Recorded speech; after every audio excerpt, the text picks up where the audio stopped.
ಸಾಮ ಮತ್ತು ಸಾಮವೇದ ಶಬ್ದಗಳ ವಿವರಣೆ ಹೀಗೆ ಕಾಣಿಸ್ತದೆ.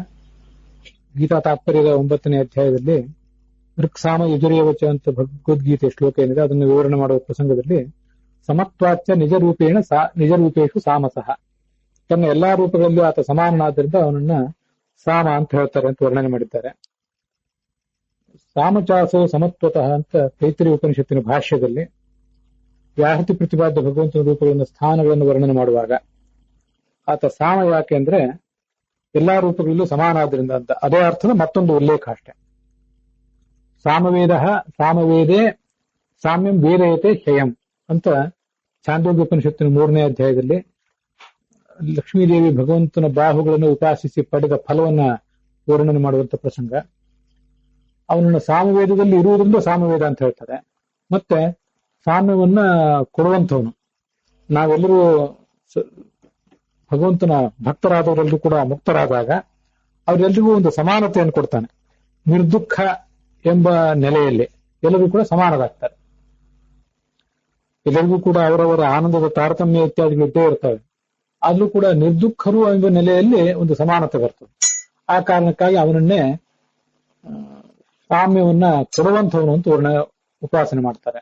ಸಾಮ್ಯವನ್ನು ದೊರಕಿಸಿ ಕೊಡುವಂಥವನು. ಸಾಮವೇದ ಸಾಮವೇದೇ ಸಾಮ್ಯಂ ವೇದಯತೆ ಹೇಯಂ, ವೇದಾನಾಂ ಸಾಮವೇದೋಸ್ಮಿ ಅಂತ ಗೀತಾದಲ್ಲಿ ಕೂಡ ಅವನ ವರ್ಣನೆ ಬಂದೇ ಇದೆ. ಅದಲ್ಲದೆ ಸಾಮವೇದ ಅಂದ್ರೆ ಕೇವಲ ಸಾಮವೇದ ಅಲ್ಲ, ಸಾಮವೇದ ಅಂದ್ರೆ ಮುಖ್ಯ ಪ್ರಾಣ. ಪ್ರಾಣೋ ವೈ ಯಜ್ಞೀಯಂ ಸಾಮ ರುಚಶ್ರೀರ್ಗೀರುಮಾರ್ದ್ಯಾಶ್ಚ ಸಾಮ್ನಃ ಪ್ರಾಣಶಿವಾದಯ ಅಂತ ಹೀಗೆ ವರ್ಣನೆ ಮಾಡೋದ್ರಿಂದ ಸಾಮವೇದಕ್ಕೆ ಮುಖ್ಯ ಪ್ರಾಣ ಅಭಿಮಾನಿಯಾಗಿದ್ದಾನೆ. ಸಾಮವೇದದಲ್ಲಿ ಇರುವುದಲ್ಲದೆ ಸಾಮವೇದದ ಅಭಿಮಾನಿಯಾದಂತಹ ಸಾಮಗಾನ ಸ್ವರದ ನಿಯಾಮಕನಾದಂತಹ ಮುಖ್ಯ ಪ್ರಾಣನಲ್ಲಿ ಇರುವುದರಿಂದಲೂ ಆ ಭಗವಂತನಿಗೆ ಸಾಮವೇದ ಅಂತ ಹೆಸರಿದೆ. ಬೃಹದಾರಣ್ಯಕ ಉಪನಿಷತ್ತಿನ 3ನೇ ಅಧ್ಯಾಯದಲ್ಲಿ ಉದ್ಗಾತೃ ಮೊದಲಾದಂತಹ ಪುರೋಹಿತರೇನಿದ್ದಾರೆ ಅವರಲ್ಲಿ ನಿಂತು ಸಾಮಗಾನವನ್ನು ಮಾಡುವವನು ಈ ಮುಖ್ಯ ಪ್ರಾಣ ಅಂತ ವರ್ಣನೆ ಮಾಡ್ತಾರೆ.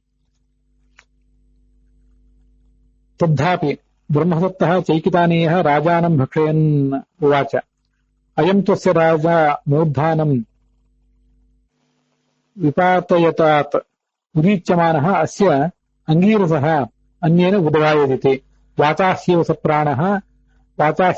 ಪ್ರಾಣೇನ ಚ ಉದಗಾಯದಿತಿ. ಬ್ರಹ್ಮದೇವರು ಮಾಡಿದಂತಹ ಒಂದು ಯಜ್ಞದಲ್ಲಿ ಬೇರೆ ಬೇರೆ ಕೆಲವು ಋಷಿಗಳು ಸಾಮಗಾನ ಮಾಡಿದ್ರು. ಅವರೆಲ್ಲ ಪ್ರಾಣನಿಂದ ಪ್ರೇರಿತರಾಗಿಯೇ ಸಾಮಗಾನ ಮಾಡಿದ್ರು. ಆ ಯಜ್ಞದಲ್ಲಿ ಅರ್ಧನಾರೀನರ ರೂಪನಾದಂತಹ ಪ್ರಾಣನೇ ಸಾಮಗಾನವನ್ನು ಮಾಡಿದ. ಸಾಮಗಾನ ಸ್ವರವೂ ಕೂಡ ಮುಖ್ಯ ಪ್ರಾಣನ ಅಧೀನ ಅಂತ ವರ್ಣಿಸ್ತಾರೆ.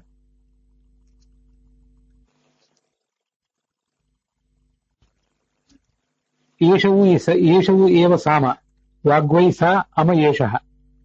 ಆ ಅರ್ಧನಾರೀನರ ರೂಪನಾದ ಪ್ರಾಣನಿಗೆ ಸಾಮ ಅನ್ನೋ ಶಬ್ದದಿಂದ ವ್ಯವಹಾರ ಇದೆ.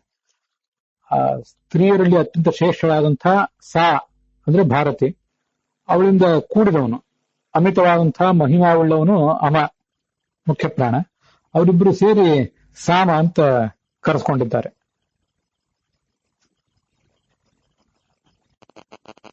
ಹೀಗೆ ಸಾಮ ಶಬ್ದದಿಂದ ಸಾಮವೇದ ಶಬ್ದದಿಂದ ವಾಚ್ಯನಾದಂತಹ ಮುಖ್ಯ ಪ್ರಾಣಗಳಲ್ಲಿ ಇರುವುದರಿಂದ ಭಗವಂತನಿಗೂ ಸಾಮವೇದ ಅಂತ ಹೇಳ್ತಾರೆ.